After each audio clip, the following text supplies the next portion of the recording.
क्या सचमुच ऑपरेशन सिंदूर के बाद इंडियन आर्मी ने ड्रोन स्ट्राइक किया उल्फा के एक कैंप पे, या एक घोस्ट वार था?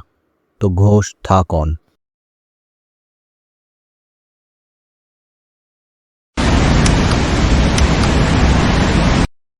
सात अप्रैल 1979 असम की मिट्टी में वो बीज बोया गया जिसने आने वाले दशकों तक खून से रंग दिया।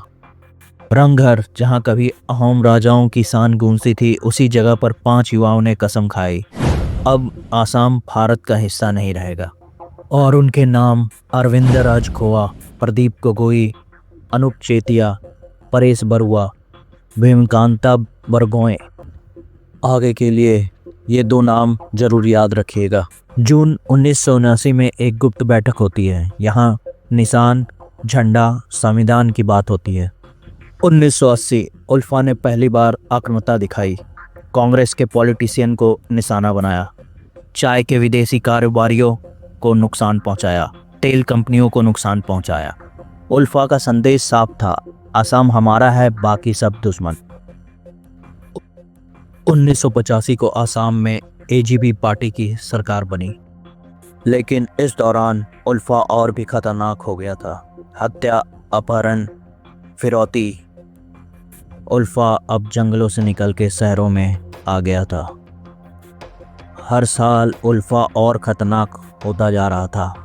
व्यापारियों से करोड़ों की वसूली, आम जनता बेबस, सरकार खामोश। और फिर 1990 में उल्फा ने ऐसा कदम उठाया जिसने पूरे भारत को हिला दिया। एक विदेशी इंजीनियर रूस के सर्जरी को मौत के घाट उतार दिया था। दुनिया हिल गई थी, भारत सकते में था।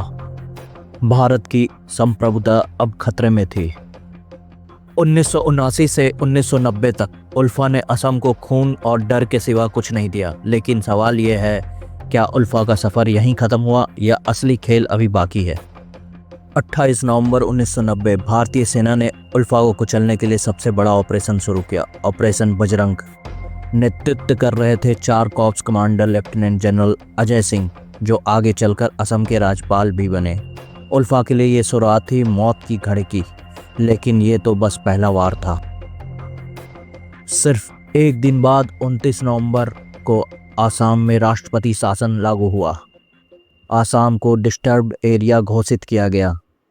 जनवरी 1991 प्रधानमंत्री चंद्रशेखर ने कहा अगर उल्फा बातचीत चाहता है तो केंद्र सरकार तैयार है। उल्फा ने कहा, जब तक सेना बाहर नहीं जाएगी और राष्ट्रपति शासन खत्म नहीं होगा, कोई बातचीत नहीं होगी। सितंबर 1991 में ऑपरेशन राइनो और दिसंबर 2003 ऑपरेशन ऑल क्लियर ने कमर तोड़ के रख दी थी। लेकिन कहानी यहीं खत्म नहीं होती है। दिसंबर 2009 ढाका में उल्फा के शीर्ष नेताओं को गिरफ्तार कर भारत को सौंप दिया गया। अरविंद राज खोआ समेत कई बड़े चेहरे अब जेल के पीछे थे। 2010 जेल में बैठे उल्फा नेताओं ने अचानक नया कदम उठाया। उन्होंने बनाया सिटीजन फोरम। बुद्धिजीवी, पत्रकार और लेखक सब इसमें शामिल हुए। उद्देश्य एक ही, सरकार को बातचीत के लिए मजबूर करना। क्या ये असली शांति थी या उल्फा की नई चाल? अरविंद राज खोआ 2011 में जेल से रिहा हो जाते हैं। उल्फा 2 हिस्सों में बट गया। उल्फा प्रोटॉक्स राज खोआ के नेतृत्व में, उल्फा इंडिपेंडेंट परेश बरुआ के नेतृत्व में। क्या उल्फा कभी सच में खत्म हुआ या अब भी असम की अंधेरी रातों में सांस ले रहा है?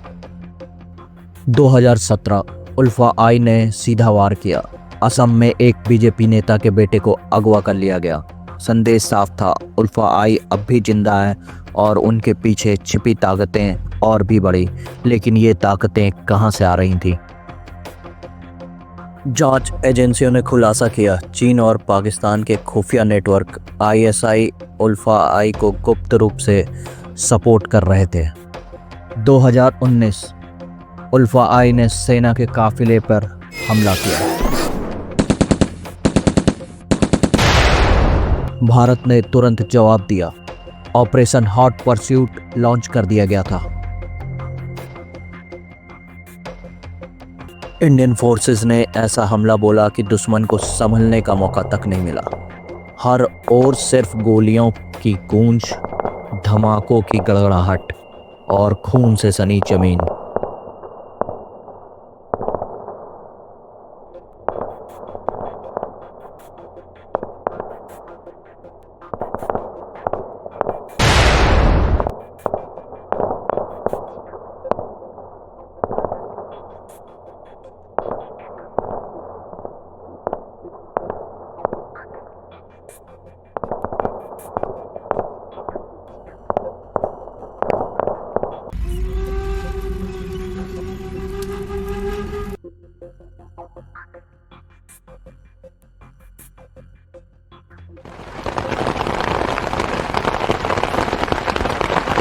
2025 ऑपरेशन सिंदूर में भारत को कामयाबी मिलती है। हारने के बाद पाकिस्तान उल्फा आई के नेता परेश बरुआ के साथ ढाका में एक गुप्त मीटिंग करता है। मकसद साफ था, भारत को नुकसान पहुंचाना था। ड्रोन की आंखें जो देख रही थी वो अगले ऑपरेशन की जमीन तैयार कर रही थी। अब उल्फा आई के पास भागने का कोई रास्ता नहीं बचा था। भारतीय सेना ने खेल का नियम बदल दिया था, डिफेंस से ऑफेंस की तरफ। वो सुबह जिसने पूरे आसाम की तस्वीर बदल दी। हजारों ड्रोन उल्फा आई के गुप्त कैंप पर टूट पड़े और इसी हमले में उल्फा आई का सबसे बड़ा चेहरा कमांडर नैन ओसम ढेर हो गया। जहां मातम होना था वहां फिर से तबाही बरसी। नैन ओसम के अंतिम संस्कार पर जुटी भीड़ पर हुआ दूसरा ड्रोन स्ट्राइक। उल्फा आई के दो बड़े चेहरे गणेश ओसाम और प्रदीप ओसाम मारे जा चुके थे।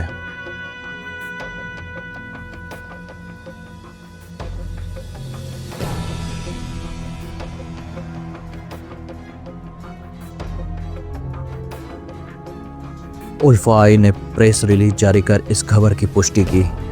उनके 3 बड़े चेहरे मारे जा चुके थे, नैन ओसाम और उनके 2 ब्रिगेडियर। और ये सिर्फ उल्फा आई के लिए झटका नहीं था, ये सीधा चीन के लिए भी करारा तमाचा था, क्योंकि जिस आतंक का पोषण बीजिंग कर रहा था उसी आतंक को भारत ने आसमान से चीर दिया। भारतीय सेना ने भी कोई पुष्टि नहीं की, लेकिन सवाल उठने लगे, ये कौन था जिसने उल्फा आई पर ऐसा कहर बरपाया? दुनिया उसे घोस्ट कहती है, या पारा स्पेशल फोर्स, या फिर कोई और। यहाँ पे सच जो किताबों में नहीं मिलती वही यहाँ मिलेगा आपको। मिस्ट्री, पॉलिटिक्स, रॉ की ऑपरेशंस और वो सच जो हेडलाइन से आगे है। अगर आप सोचने की हिम्मत रखते हैं तो ये सफ़र आपका है। सब्सक्राइब कीजिए और सच का अगला पन्ना खोलते हैं साथ मिलके।